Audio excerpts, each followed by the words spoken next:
Здравейте! Днес ще ви покажа колко пари плаща лифт за заявки от Black SUV. Днес имам 3 курса, като и 3 курса бяха резервации. Първата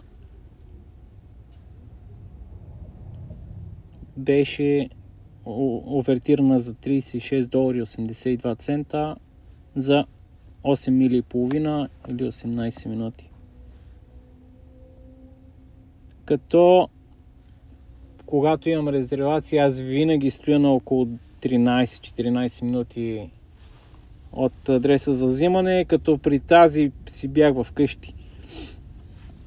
И по някаква причина лифт реши, че курсът е отнел повече от 5 минути, повече от офертираните 18 минути и лифт плати $10.39 повече. Клиента също остави $13.60 като бакшиш и като цяло за 33 минути $60.81. Втория курс. Тук наистина курсът отне повече време, защото малко след като тръгнахме, клиентите се сетиха, че са си забравили някакви неща в хотела. Та трябваше да се върнем, те да си ги вземат и след това да продължим. Като цяло, тук с моето отиване до тях 44 минути за $78. Доста добре според мен. 15 мили, 16. Те са платили $62, отделно 16,88 бакшиш. Аз получавам 78.